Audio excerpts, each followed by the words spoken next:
Hey, salut à tous, j'espère que vous allez bien. Aujourd'hui, on se retrouve dans une nouvelle vidéo pour vous montrer comment réparer un téléphone qui ne s'allume plus. Voilà. Téléphone qui ne s'allume plus du tout, aucune réaction, rien du tout, que dalle. Le truc, juste presse-papier quoi. Donc là, j'ai un iPhone 6 Plus qui s'est éteint du jour au lendemain et qui ne se rallume plus. Pas de réaction, pas de charge, on branche le chargeur, il se passe absolument rien. Change la batterie par une nouvelle batterie neuve et pleine. On allume, rien du tout. Du jour au lendemain, il chauffe pas, il s'allume pas, il fait absolument rien. Il ne charge pas, que dalle, mais vraiment rien de chez rien de chez rien, inerte.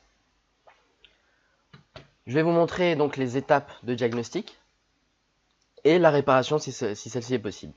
Donc là, la première chose qu'on va faire, c'est de tester une nouvelle batterie. Là, ça a déjà été fait, il n'y a rien du tout. Il faut aussi tester donc en charge. Il faut tester et regarder la consommation. Donc je vais vous montrer. Alors, pour voir la consommation, il vous faut ce type d'appareil. Hein, c'est un ampèremètre. Donc il va permettre de calculer le voltage et surtout l'ampérage. L'ampérage qui, pour nous, dans ce cas-là, traduit la consommation du téléphone. Donc plus la consommation s'approche des 1 ampère, mieux c'est. Alors, là on va prendre notre téléphone. Donc la batterie est bien branchée. Hop. Et on va brancher le téléphone.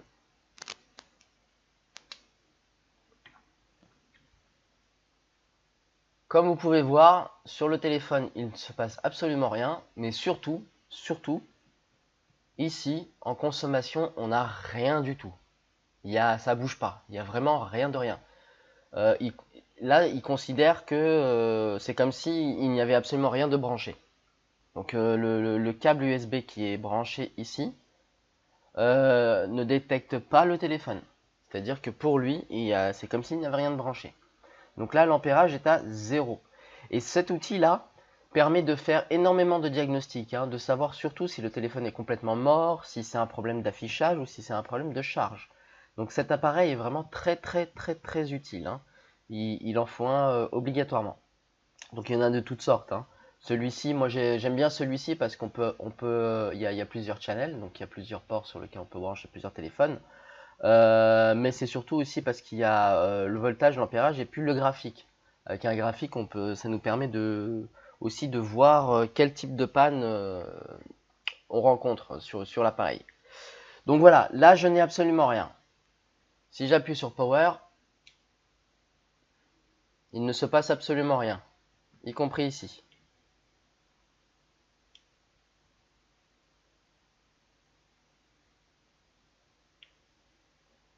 Rien.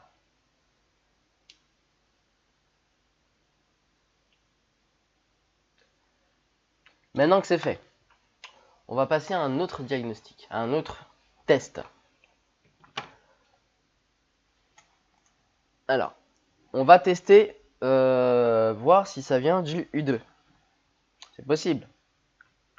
Donc, ça, je vous avais déjà montré dans une précédente vidéo. Donc, je vais vous remontrer. On va retirer la batterie, le déconnecter. Et on va venir brancher le chargeur. Là. Alors, je vais faire plutôt là-bas. Voilà. Je vais venir brancher le chargeur avec la batterie déconnectée. Et avec un multimètre,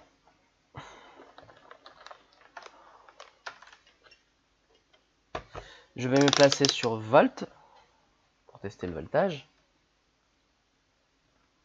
Et je vais venir tester aux bornes de la batterie. Donc le noir sur une masse et le rouge sur la borne positive.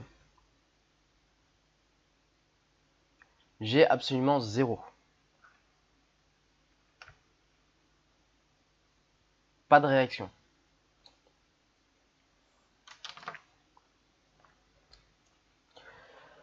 Dans ces cas-là, ça ne veut pas nécessairement dire que le problème vient du U2. Absolument pas. Dans ces cas-là, qu'est-ce qu'on fait?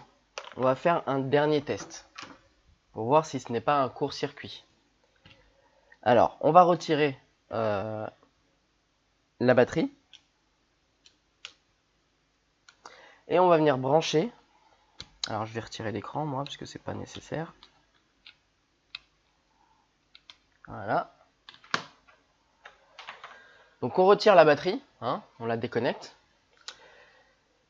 Et on va utiliser un DC Power Supply. Donc, c'est une alimentation de laboratoire, si vous préférez.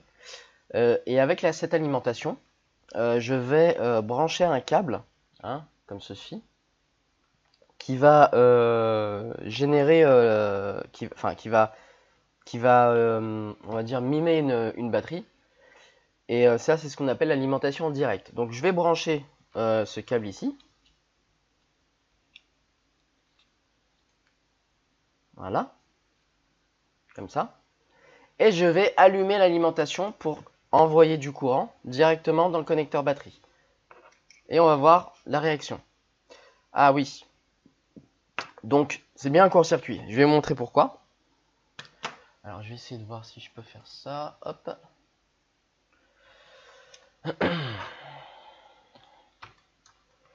Alors là, j'ai mon petit boîtier on-off. Je vais essayer de vous montrer comme ça. Hop là. Je vais prendre la caméra. Oula.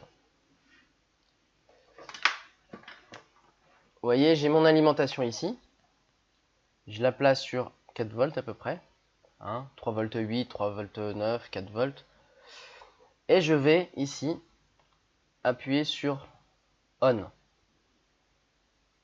pour allumer le câble et faire passer donc 4 volts dans le connecteur batterie. Donc j'appuie et là vous voyez on a un court-circuit. L'ampérage monte à fond, le voltage baisse. C'est-à-dire qu'on a un retour. Donc ça traduit clairement d'un court-circuit sur la carte mère. Nous avons un court-circuit ici sur la carte mère et pas n'importe lequel. Hein. C'est un court-circuit sur l'alimentation principale du téléphone. Donc sur l'iPhone 6 Plus, c'est ce qu'on appelle le VCC main. Alors, on va démonter la carte mère et on va regarder, on va checker et puis je vais vous montrer toutes les différentes méthodes pour trouver un court-circuit. Alors, on retire la carte mère.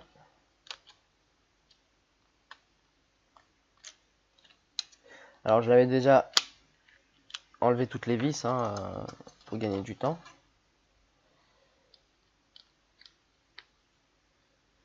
Voilà.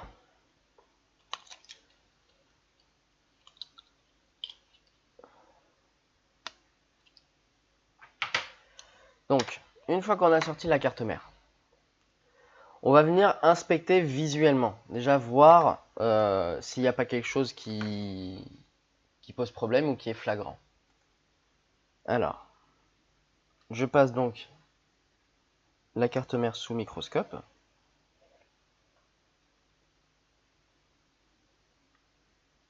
Voilà. Et je vais venir regarder s'il n'y a pas... Donc là, on voit déjà que c'est un téléphone reconditionné. Hein. Comment le voir? C'est un reconditionné, hein, tout simplement parce que le shield a déjà été déposé. Et il y a une glue ici qui le maintient. Donc ce téléphone a bien été reconditionné. Alors, je vais regarder ici s'il n'y a pas quelque chose de flagrant qu'on voit tout de suite. Donc ce que j'appelle quelque chose de flagrant qu'on voit tout de suite, c'est un composant brûlé, cassé, manquant.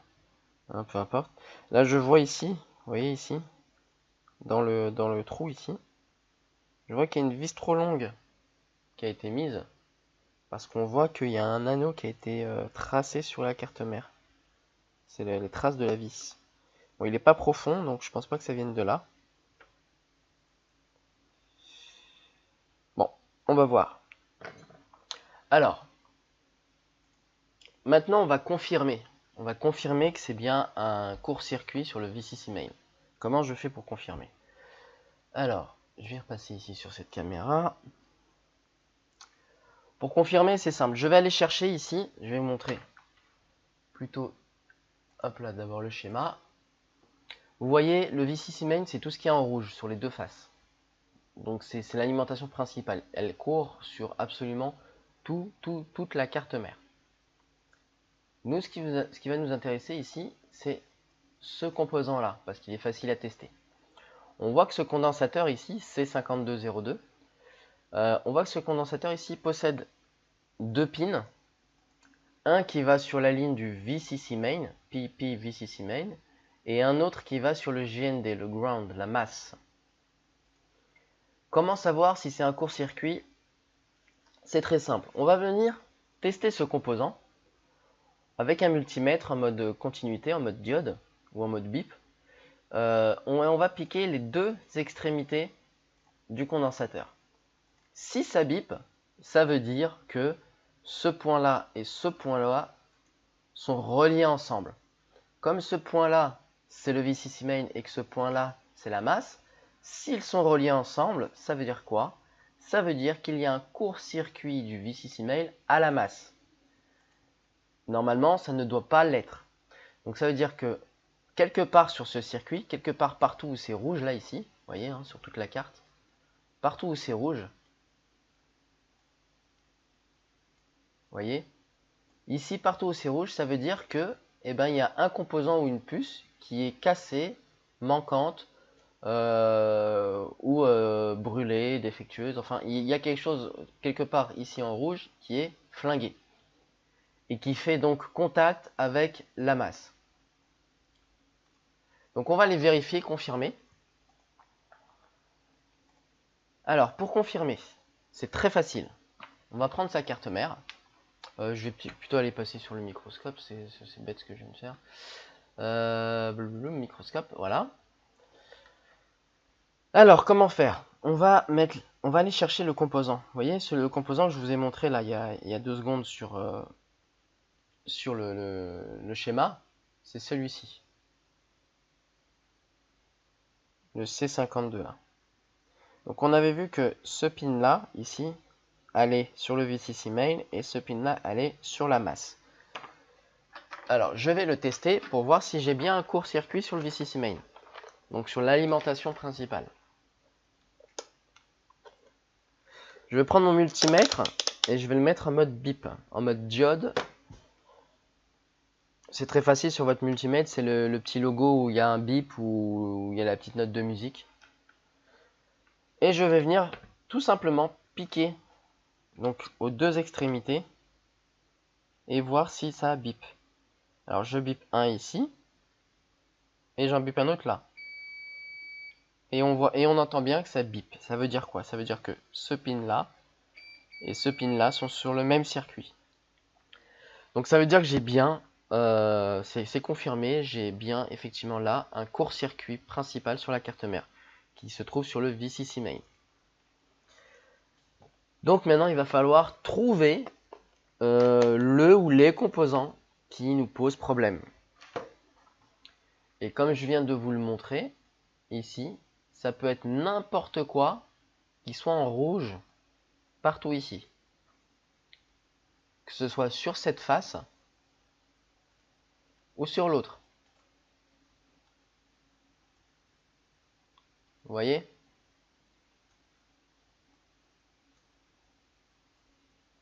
Ça peut être n'importe quoi qui est en rouge. Alors, comment faire? Comment faire pour trouver, le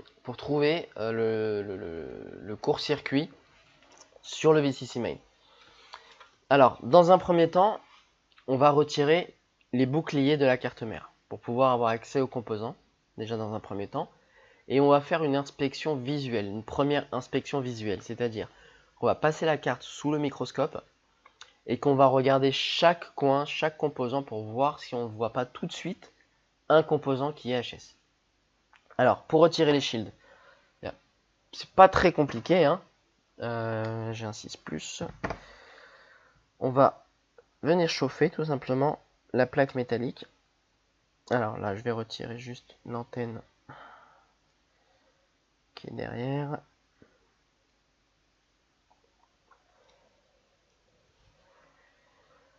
Alors déjà, celui-ci, c'est un bouclier tissu, donc on peut le retirer facilement.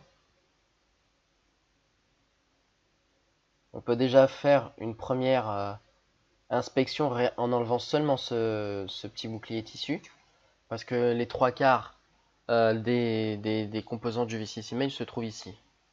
Donc on va commencer déjà par une inspection sans enlever les boucliers, déjà de cette première partie.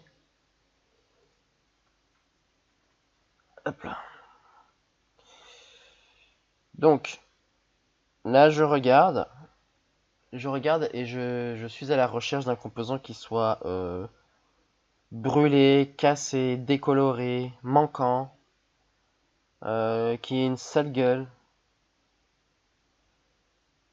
Ça peut être un condensateur, ça peut être un filtre, ça peut être une puce, ça peut être n'importe quoi.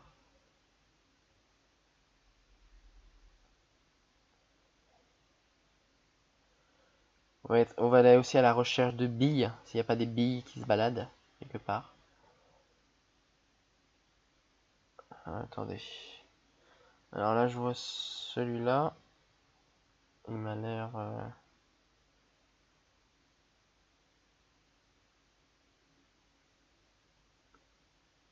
Non, non.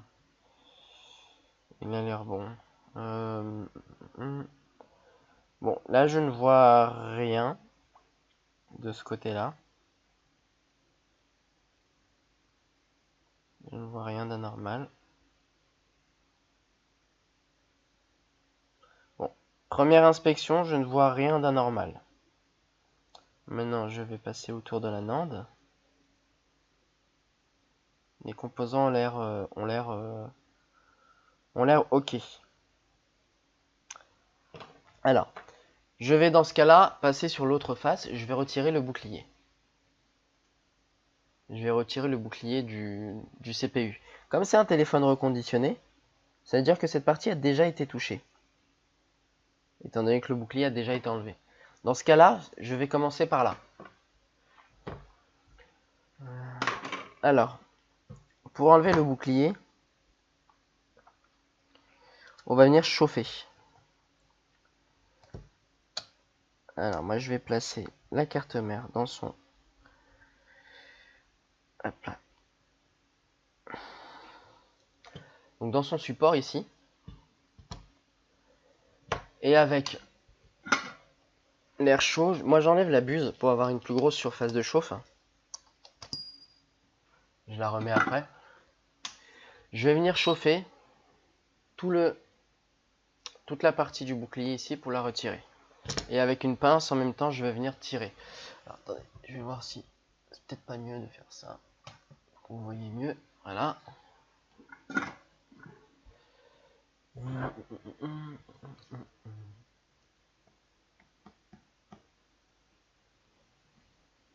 Voilà. Ça, vous pouvez voir la bécane. Alors, je vais venir prendre ici.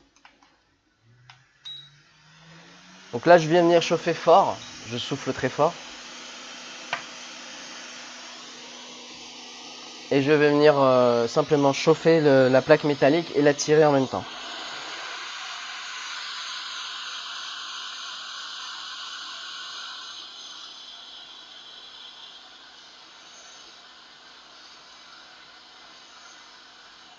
Voilà. Hop.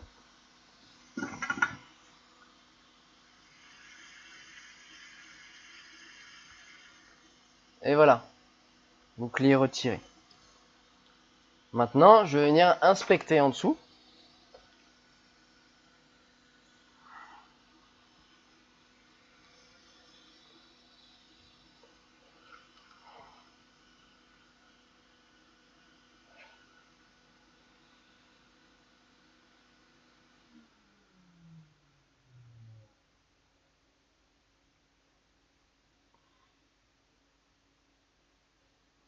Voilà, maintenant je vais venir regarder qu'est-ce qui a pu être endommagé. Donc c'est pareil, hein, je suis à la recherche d'un... Je zoome au max.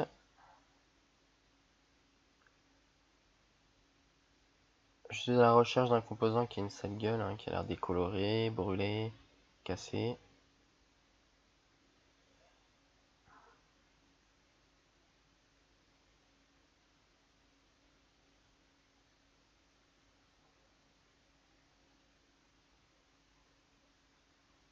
Vous voyez celui-là? Est-ce que vous le voyez celui-là? Il a l'air complètement carbonisé sur la surface. Vous voyez ici? Il a l'air un peu brûlé. Et je vois surtout qu'il y a une petite bille ici qui se balade. Je vais... Ah! Attendez, je vais voir s'il bouge.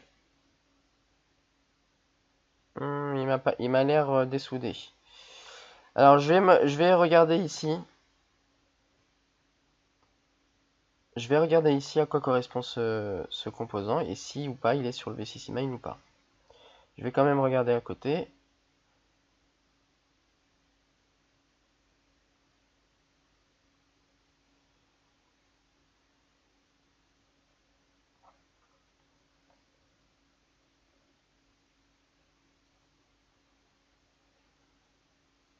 Ok.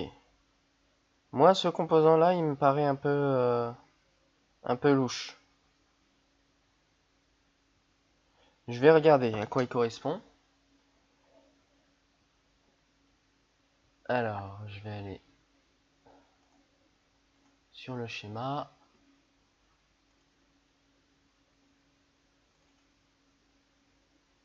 Vous voyez, c'est ce composant-là. Le C1585. Et il est bien sur le VCC Main. Il est bien sur le VCC Main. Il m'a l'air vraiment bizarre ce composant dans le sens où il a une sale gueule. Il était tout sale. On aurait dit qu'il y avait un peu qu'il était un peu carbonisé. Il est décoloré. Il est pas brillant comme les autres. Il a jauni. Et surtout, j'ai vu des billes à côté. Ça veut dire que ce composant a chauffé. Alors, ce que je vais faire, c'est que je vais venir le retirer. Et puis je vais retester voir si on a toujours le court-circuit. Comment je vais faire pour voir? Je vais retirer ce composant-là. Et ensuite, avec un multimètre en mode diode, en mode continuité ou en mode de bip, je vais venir piquer de part et d'autre les deux pins pour voir si ça bip encore. Si ça bip encore, c'est-à-dire que le problème ne venait pas d'ici ou pas que d'ici. Alors, c'est parti. Hop là. Donc, on va retirer ce composant. Pardon. Alors, comme on est vraiment sur le processeur, on va pas oublier de protéger notre processeur. Hein. Alors, je vais mettre du Scotch Captain tout autour du composant.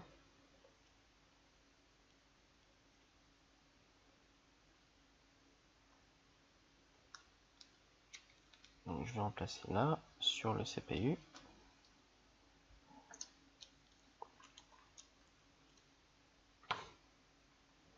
Et je vais en poser un autre au-dessus sur les nappes.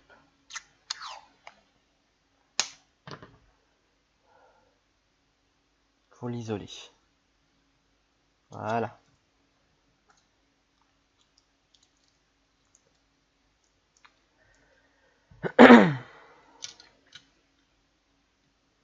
Alors, trouver un composant HS qui pose problème et qui est en court-circuit comme ça de visu, c'est quand même rare. Hein. On va pas se mentir. Hein. Mais, tant mieux. Ça veut dire qu'on a un peu de chance pour une fois. Pour une fois. Alors, je vais mettre une plaque de cuivre ici sur le CPU.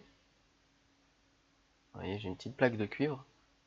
Je vais le mettre sur le CPU pour faire dissipateur thermique, pour éviter qu'il chauffe, vu qu'on est vraiment très proche. Et je vais venir déloger ce composant ici.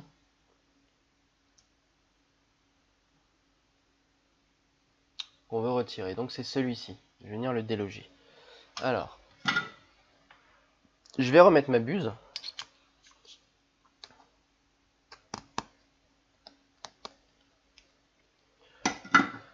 Et donc je vais mettre sur les températures sur une température d'extraction de la glu. Donc une température plutôt assez basse. Là, on est autour des 100 degrés. Je vais venir prendre mon petit outil dédié à ça. Celui-ci. Vous Vous avez ce genre d'outil avec un crochet ici qui va permettre de gratter cette glu.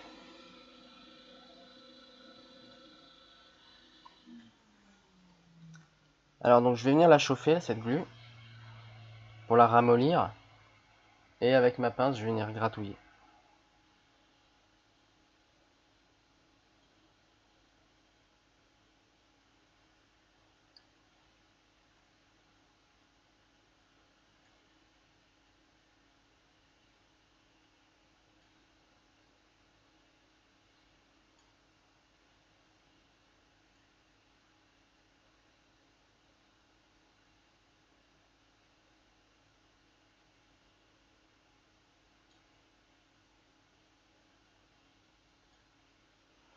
Alors il faut faire attention de ne pas gratter trop fort pour éviter de gratter la carte mère et donc de découvrir la piste de la masse.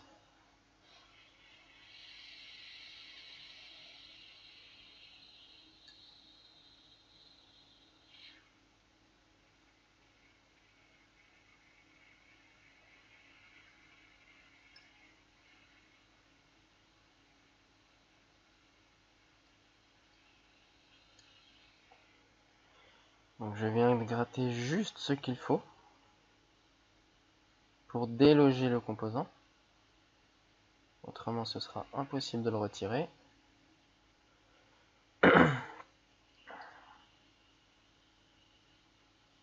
Voilà. En faisant bien attention de ne pas gratter la piste en dessous. Très important.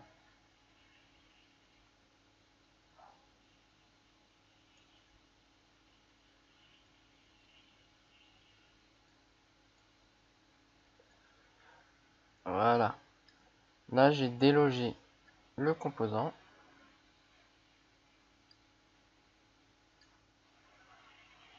Je vais faire la même chose ici.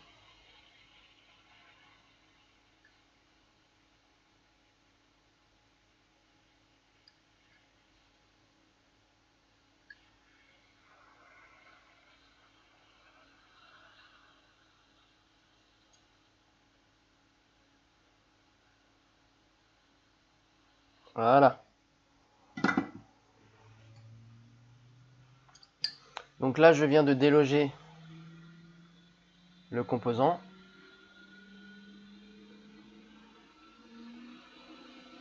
Je vais maintenant le retirer. Alors j'applique du flux. Alors je vais essayer d'utiliser ma pince. Alors, je vais plutôt la mettre comme ça du coup.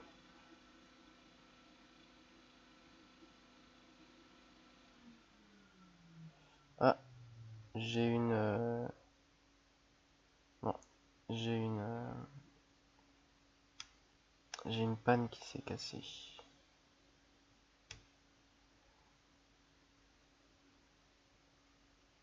Bon, c'est pas grave, je vais utiliser l'autre fer. Je vais le retirer au fer plutôt qu'à l'air chaud parce que j'ai déjà chauffé. Alors, pour retirer, c'est très simple.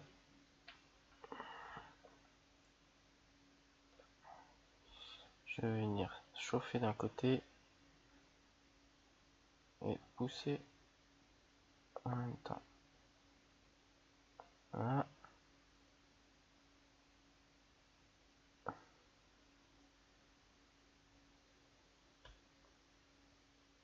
Voilà.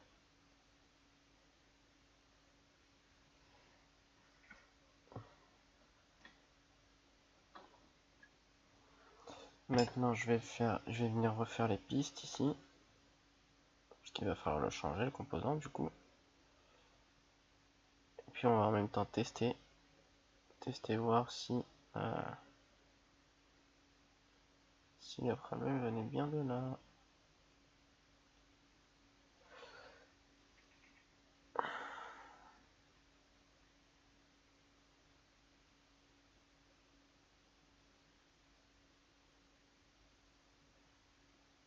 Ok. Alors maintenant, on va venir tester, voir si on a toujours un court-circuit.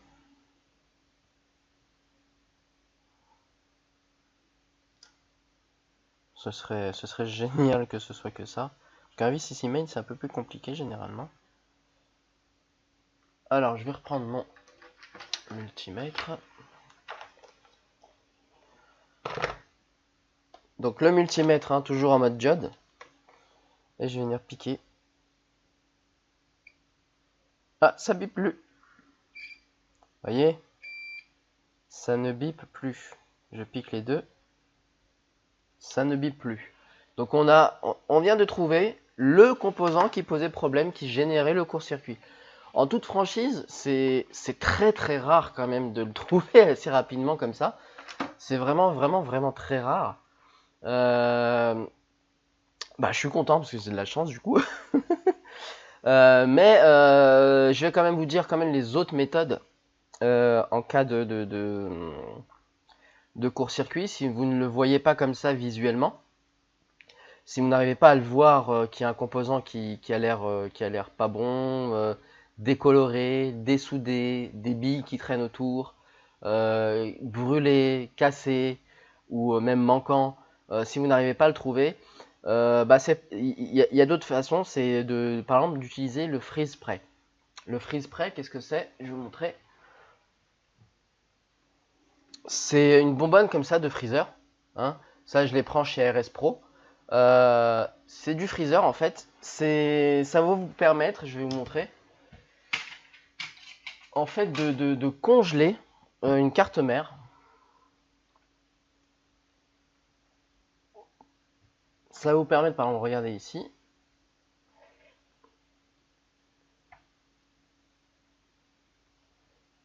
Je vais mettre ça. Hop.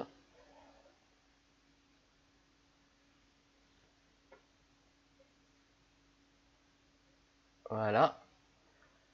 Donc ça va vous permettre, en utilisant le spray, je vais vous montrer comme ça, hein. On secoue bien et on va venir simplement passer. Je vais la tenir.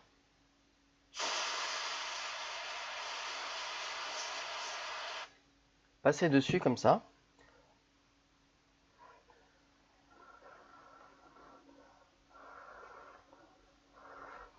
Et vous voyez, ça va venir geler la carte mère.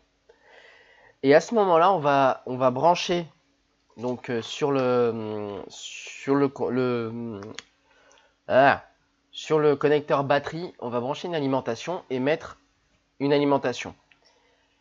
Ça va nous permettre de trouver l'endroit, le composant qui pose problème, qui est en court-circuit. Pourquoi? Parce que ce composant va chauffer un max. Il est en court-circuit, il va chauffer un max. Et ça va faire fondre la glace. Vous voyez comme ça ici. Et vous le verrez tout de suite. Dès que vous allez mettre power, vous verrez tout de suite à un endroit, la glace va fondre immédiatement. Ça voudra dire que c'est à cet endroit-là que se trouve le court-circuit. Ensuite, il faudra isoler le composant. La troisième méthode, c'est la plus facile, hein, c'est d'utiliser une caméra thermique. Vous passez la carte mère sous la caméra, vous mettez power, ça va s'illuminer direct. C'est-à-dire que vous allez voir un point rouge qui va s'allumer tout de suite. C'est ce composant-là qui pose problème. Voilà. Donc là, dans notre cas, ça a été facile, ça a été rapide. On a trouvé le composant qui pose problème, qui est en court-circuit. Je l'ai retiré, j'ai retesté, il n'y a plus de court-circuit sur le VCC main. Maintenant, je vais le remplacer, puis on va essayer d'allumer le téléphone pour voir si c'est bien ça. Ou s'il n'y a pas autre chose aussi, hein, parce que ça ne s'arrête pas encore ici. Alors, je vais regarder la valeur du composant pour pouvoir le changer. Donc, ok, je vais prendre un composant. Alors, moi j'utilise, alors beaucoup utilisent des cartes mères donneuses pour récupérer les composants. C'est une bonne méthode pour commencer. Par la suite, quand vous avez un peu plus de demandes quand même et plus de réparations comme chez nous, on peut pas se permettre d'avoir 50 000 cartes mères HS pour pouvoir récupérer dessus. Donc, on a vraiment tous les composants dans les boîtiers ici. J'ai une boîte ici avec tous les composants, il y en a peut-être 300 composants au total. Et ça permet de les changer à neuf directement, c'est beaucoup plus simple. Alors du coup, j'ai oublié, c'était quoi Ok. Alors, je vais chercher le composant. Voilà. C'est celui-ci. Que je dise pas de bêtises. Ouais, c'est celui-ci. Vous voyez, on a des banderoles comme ça, avec tous les composants dedans. Donc ce composant-là, vous voyez, hein, il y a déjà tout ça d'utilisé, donc c'est qu'il est, il est souvent, souvent en panne. Alors, je vais venir le changer.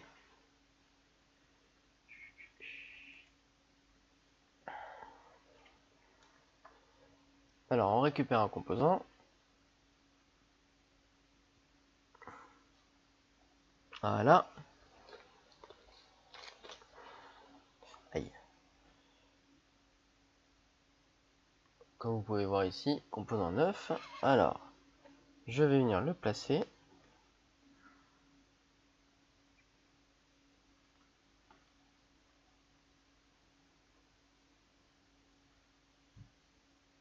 Peut-être que vous voyez ce que je fais quand même. Voilà. Alors, je vais poser le composant là.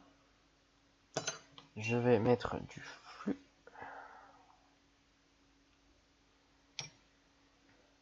Et je vais venir tout bêtement poser le composant.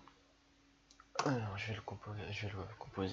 Oh là là, je suis fatigué moi. Je vais le poser au fer.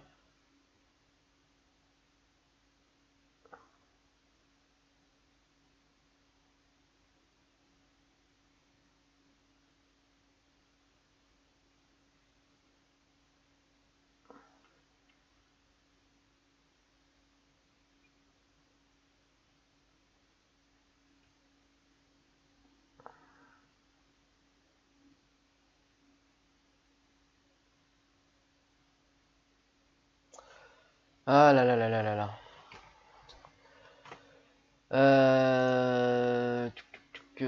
Je regarde juste un truc. Ouais, ok. Alors moi je viens de faire une petite bêtise là. J'aurais dû le poser à l'air chaud. Je viens de faire une petite bêtise, mais c'est pas très grave, je vais la rattraper. Je vais la rattraper. Alors, vous voyez là, ici, il faut que je refasse le pad. Je l'ai cassé. Il va falloir que je remette un peu d'étain.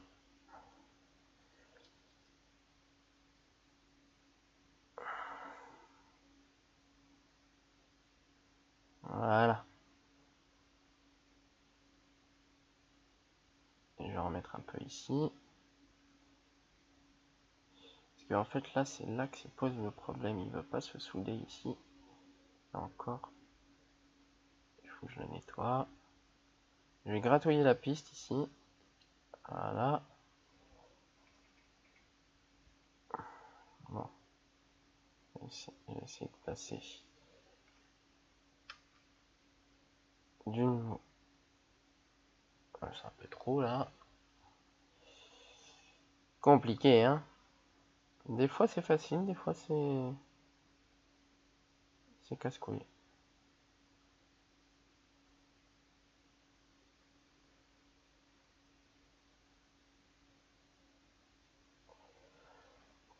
Ah, attends, je vais me tourner le bordel. Voilà.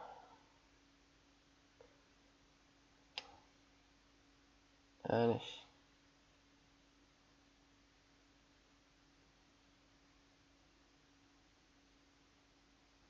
Voilà. Enfin. Je vais replacer le composant à l'air chaud, ce sera plus simple. Ce sera plus simple et plus rapide.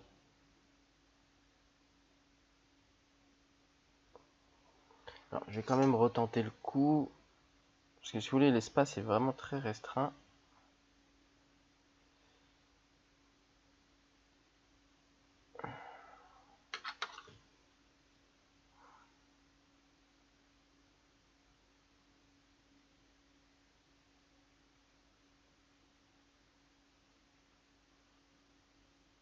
Ouais, je vais le faire à l'air chaud. C'est pas grave. Hop. placer ma petite. Alors, c'est parti. Je vais bien le chauffer.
Voilà.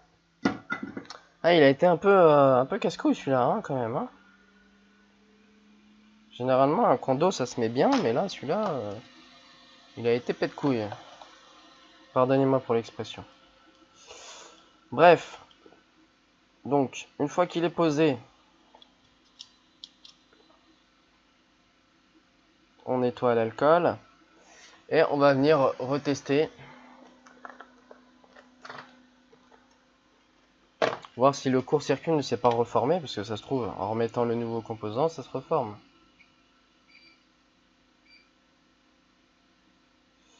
Non, il n'y a plus de court-circuit au VCC Main.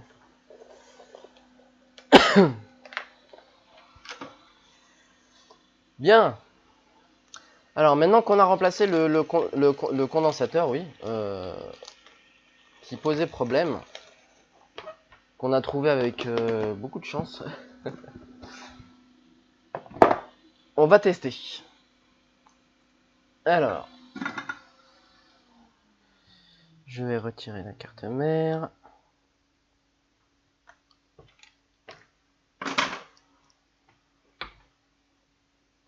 Je vais retirer les scotch.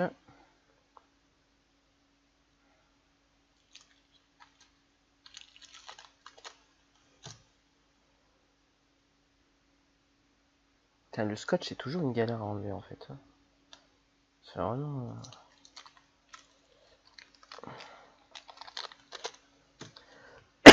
Voilà. Pardon. Alors, maintenant, on va venir tester. Donc, je vais remettre la carte mère dans son châssis. Quoique, vous me direz, c'est pas nécessaire. Je vais venir la brancher. Alors, déjà, est-ce que j'ai encore le court-circuit si je fais ça? Non, j'ai plus le court-circuit. Donc, ça confirme que VCC Main, c'était bien ce composant qui générait le court-circuit. Alors maintenant que j'ai branché ici, donc j'ai branché la carte mère à l'alimentation directe, je vais placer un écran pour voir si ça s'allume. Et je vais passer sur l'autre caméra. Hop. Alors, je vais placer l'écran.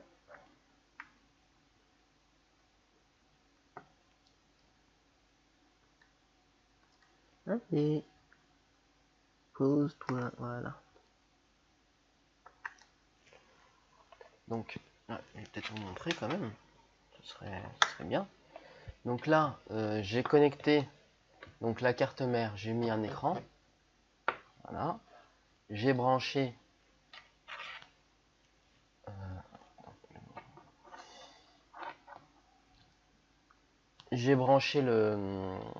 l'alimentation. Et maintenant, je vais venir allumer. Donc, power. Donc là, je fais on-off pour dire que l'alimentation peut passer dans le câble. Et maintenant, je vais appuyer sur ce bouton-là, parce que comme j'ai pas mis la nappe power, je peux pas l'allumer le téléphone. Donc je vais imiter le power une fois, deux fois, voilà. Donc normalement, si tout se passe bien, ah, le téléphone se rallume. Le téléphone se rallume. Alors on va voir s'il va jusqu'au bout.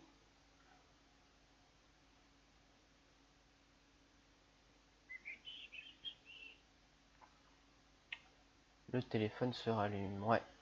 Il va jusqu'au bout. Là, je suis à 1 ampère. Vous voyez, hein, je vais vous montrer. C'est pas pratique comme ça. Et là, je suis à 4 volts, 1 ampère. Hein. Donc ça veut dire qu'il démarre.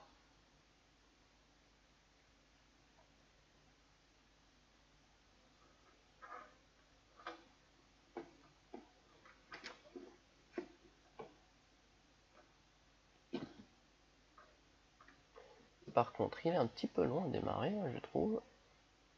Ou c'est moi qui suis trop impatient.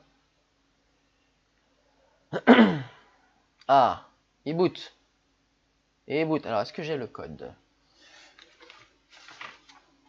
Est-ce que j'ai le code? Est-ce que j'ai le code? Oui, j'ai le code. Oh là là, pour une fois que les gens donnent le code, ça fait plaisir. Ah oui, mais 6 chiffres, ils m'en donnent que 4. Ah, peut-être c'est encore ça. Ah ouais, bah voilà. Cool, le téléphone se rallume. Visiblement, ça fonctionne. Bon. Alors, je vais éteindre. Et on va procéder à tous les tests. Donc, le test de charge aussi. Hein, c'est important. Donc, je vais remettre le téléphone dans son châssis. Bien. Donc, voilà, le téléphone. Alors, tout à l'heure, ici, hein, on voyait, nous n'avions aucune réaction. Hein. Là, maintenant, je vais brancher. Normalement, il devrait avoir une réaction. Ah, vous voyez là, il s'allume tout de suite. Et on voit bien qu'il consomme 0,92, donc quasiment 1 ampère. Ça veut dire qu'il charge parfaitement. Vous voyez le graphique hein, ici. Le graphique vous montre très bien l'oscillation pour la consommation. Hein. Donc c'est que le téléphone charge nickel. Cet outil ici, il est vraiment indispensable pour déterminer si le téléphone ne s'allume plus, ou bien si il s'allume et qu'il y a un problème d'affichage, ou alors s'il y a un problème de charge. C'est vraiment très important, très important. Alors, ah non. Ok. Alors, une saison réussie hein, pour un court-circuit sur un VCC-Main. Encore une fois, je le dis, c'est beaucoup de chance de le trouver tout de suite. Vraiment beaucoup de chance. Voilà. N'hésitez pas à dire dans les commentaires ce que vous avez aimé, pas aimé, etc. C'est toujours la même chose. Hein. Et les réparations que vous voulez voir, surtout. Parce que, si vous voulez, on fait beaucoup de réparations tous les jours. Je ne peux pas tout mettre en vidéo, c'est vrai.